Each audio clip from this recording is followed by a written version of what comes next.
Hi, Mystery Recapped here. Today, I'm going to explain an American science fiction action film called Logan's Run. Spoilers ahead, watch out, and take care. The premise of the movie is set in the year 2274. The world has been torn down by a Holocaust, and the surviving humans live in a utopian domed city. The city is inhabited by an idyllic society where there is little to no work, and people are free to pursue all of the pleasures of life. The residents of the city are governed by computerized servo mechanisms, and there are no human leaders. The computer takes care of all aspects of life, including reproduction, as no humans are allowed to reproduce sexually. However, there is a catch. A person can only live up to 30 years of age before undergoing the rite of carousel and being terminated. The computerized servo mechanisms enforced this rule to manage the population and keep it constant. But they have made the residents believe that the people who are terminated in the carousel are actually renewed and brought back to life as babies. This is basically like Zoomer Buddhism. Some people, called the runners, have caught up to the fact that they're being lied to by the computers. To stop them from running away from the city, elite policemen called the SANDMAN are appointed. To track people's age, each person is implanted with a life clock crystal in the palm of the left hand at birth. The life clock changes color as they get older and begins blinking as they approach their last day. The protagonist of the movie is a Sandman named Logan 5, but unlike the usual Sandman, he is curious and questioning in nature. In the opening scene, Logan 5 is in a laboratory looking at artificially born infants. One of them is named Logan 6, who he donated sperm for. His friend and colleague, Francis 7, brings him out and takes him to that month's carousel event. Several people who have reached the age of 30 are going to be terminated, and a crowd is gathered to witness the rite. It is noticeable that the people are wearing either red, yellow, or green clothes, indicating their ages. Red for the older ones, green is for the middle-aged, and yellow is for the teenagers. The Sandmen wear their usual black uniform. At the beginning of the ceremony, some masked people in white gowns are brought to the arena and circled around a giant lotus. Following that, the platform they are on begins to move around, creating a zero-gravity zone. The masked people float in the air and are killed one after another as the crowd cheers. When the rite is almost over, the Sandmen are alerted about a runner trying to escape from the west entrance. They chase him across the facility and eventually shoot him off a balcony. Logan 5 scans the man's face and does a quick identity check. Before leaving, he confiscates the runner's belongings that include a small metal ankh. The abandoned dead body is then vaporized by a modern device. Logan 5 is confused why the man didn't renew instead of trying to run away, but his friend Francis 7 dismisses it.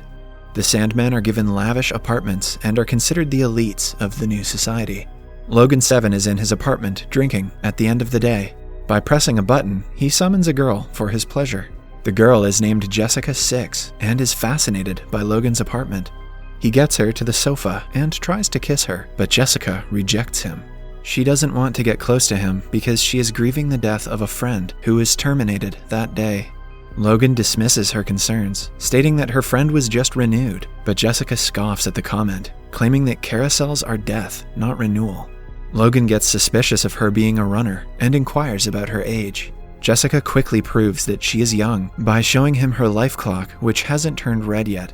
They are interrupted by Francis, who arrives with 2 girls on his arms, looking to have fun. Jessica quickly rushes out of the apartment, saying that she shouldn't have been summoned. The following day, Logan goes to the Sandmen headquarters to report the confiscated objects from yesterday. There, he finds out that the ankh is a special key that the runners use to get their secret hiding place, called the Sanctuary. The computer informs him that over 1,000 runners are on the loose currently, and instructs him to catch them all.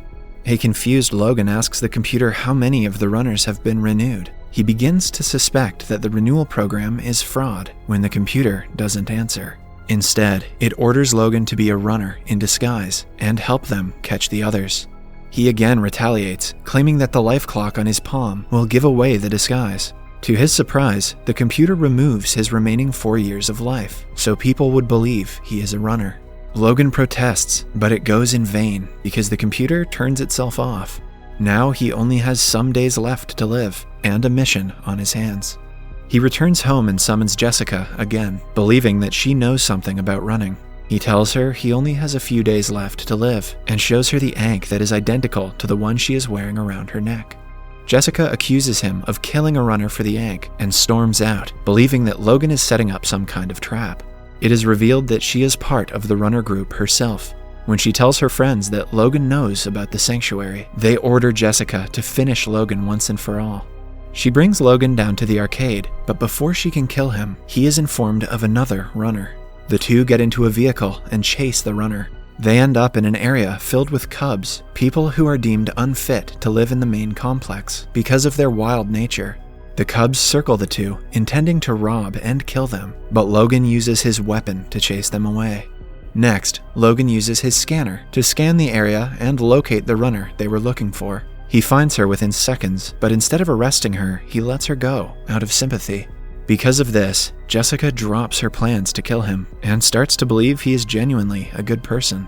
As the two continue their journey to the sanctuary, we see Francis kill the runner that they just spared. He now has seen Logan and Jessica get out of the cube's zone. Knowing that the SANDMAN will eventually catch him, Logan goes to a medical professional to get a facelift to disguise himself. However, during the procedure, the doctor gets a call from the SANDMAN and turns against Logan. He pushes some buttons and uses his facelifting device to attack him. Logan reacts quickly and manages to avoid the machine's attack. Francis arrives at the clinic and gets into a fight with him, but Logan and Jessica somehow manage to escape. Then they run to a tunnel and meet the other runners on their way. Jessica's friends do not trust Logan because a SANDMAN turning into a runner is unheard of, but they agree to let him go on when a nurse from the clinic earlier confirms that Logan is on their side. The two are told to follow the tunnel to reach the sanctuary. Right then, a group of SANDMAN arrives with their guns blazing. The duo manages to run away, but is followed by Francis.